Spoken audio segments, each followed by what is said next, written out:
Hello and welcome to the Mountain Heritage Center's virtual program series. I'm Pam Meister, director of the Mountain Heritage Center, and I'm so glad you can join us for one of several online exhibits and programs that we've planned for spring 2021 with the goal of engaging our audiences virtually while we can't provide physical access. Today's program is a virtual tour of an art exhibit titled Ann Miller Woodford, the Artist, a Storyteller. In a series of 4 short episodes, Ms. Woodford will discuss her life and work responding to questions posed by the Mountain Heritage Center's virtual programs team, composed of 3 WCU students, our team coordinator Sarah Stanley, and interns Kyra Waite and John Farney. Ann Miller Woodford, the Artist, a Storyteller, is supported by the North Carolina Arts Council, a division of the Department of Natural and Cultural Resources. And I'd like to give a special thank you to the Jackson County Arts Council's Grassroots Grants Program for their ongoing support of the Mountain Heritage Center's arts activities. Ann Miller Woodford paints from the heart. She tells stories in her pieces in a way that is impactful to each person who views them. In the portraits featured in this final episode, Ann captures a lifetime of memories in each one. In the painting titled A Simpler, Sweeter Time, Ann remembers back to the good old days of being a little girl with her sisters. It makes me smile to remember those days. And I do have dreams and memories of the days when that little girl that you see there, the little one, that's my protector. But it looks like I think I'm her protector, doesn't it? But that one was taken from a photo of us when we were little kids. And I placed us out in the yard, dressed in our little clothes that they always, for years and years, they bought the same dress for us in a little different color. We were wearing our little Mary Jane shoes, and the little shoes were polished with biscuits, leftover biscuits. They would take a biscuit and rub over the patent leather and take a cloth and polish that off. But you can just see that that was a really sweet time. You can see in our faces that we have trust and love and care. And my sister, the little one, was the poet. She wrote a poem called A Simpler, Sweeter Time. And she describes what it was like back in those days when life was so simple and so sweet for us. The painting Nina with Boots tells the story of a time when Ann's sister Mary Alice was at Allen High School in Asheville, and Ann was away at Ohio University, leaving her 10-year-old baby sister Nina as the only child left at home. One day, a feral cat gave birth to her kittens in their barn, and one little kitten whose eyes had not opened yet fell from the open loft. Ann's mother was very afraid of cats, but Nina begged her to help treat its wounds and open its eyes. They named the kitten Boots because of its little black hind feet. From then on, Ann's mom lost her fear of cats, and Nina had a special friend to care for, helping her fend off loneliness. Ann loved the special relationship Nina had with Boots and was inspired to capture it on canvas. Ann reaches to the brush to convey all emotions. And in this next painting titled Self-Portrait as an Artist, she captures a portrait of herself at one of her lowest times, caring for her mother during her last days of life.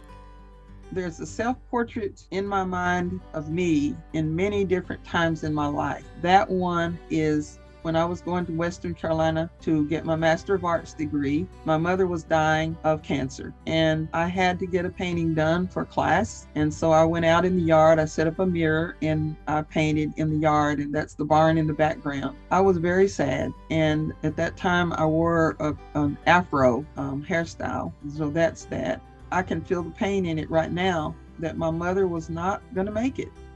Ann has created very few self-portraits because she wants others to feel represented in her work.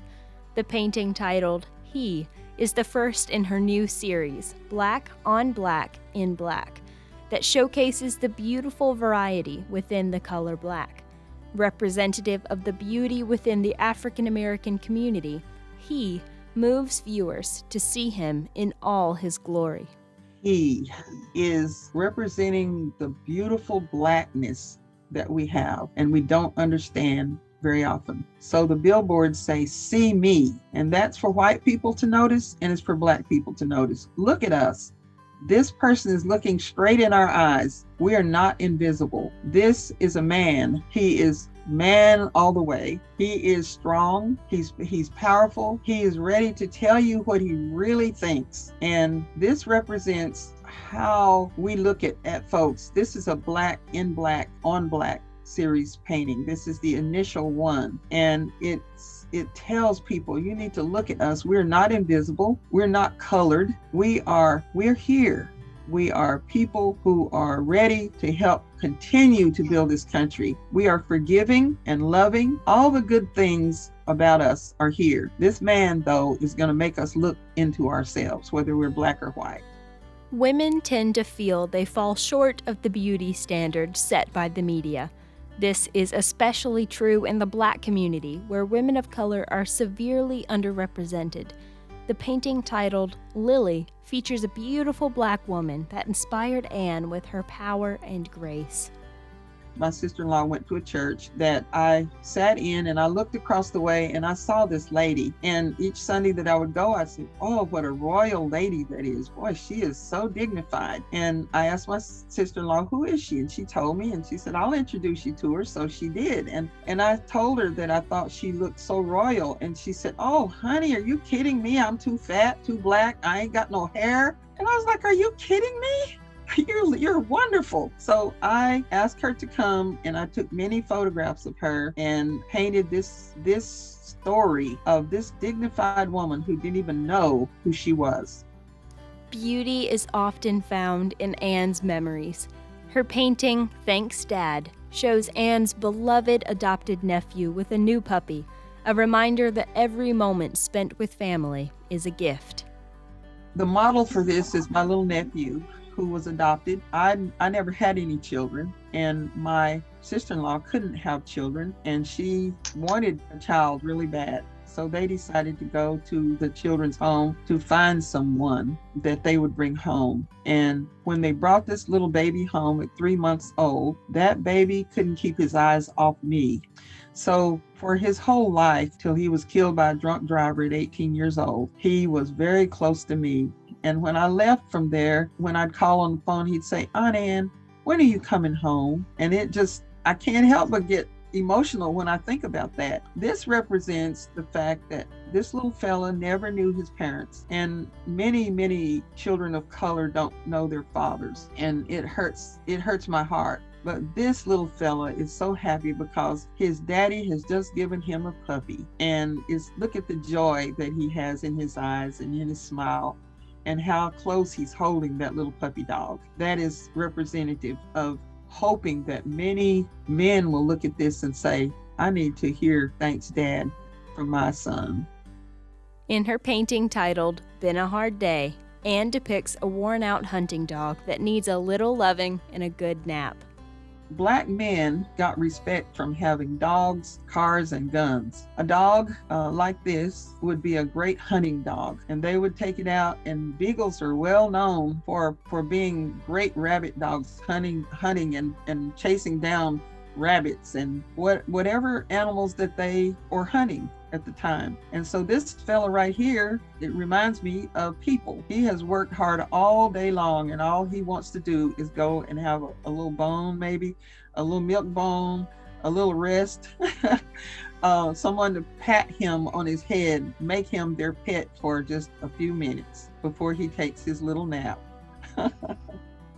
In this series, we have featured a good portion of Ann's artwork, but there are so many more pieces to be explored. Ann is constantly inspired by family, history, and social issues. She is working hard to make change by making the invisible visible. Mainly, I want all people, including our own people, to know that we are not invisible. African American people have helped to build the whole country. We are here to work together. We are people who are forgiving. Let's not be afraid of each other. Let's tear down these walls that are dividing us and build bridges across all races. No matter who it is, we need to learn about each other. We need to have conversations. And if art can be a way to make someone have conversations, I'm going to keep doing it.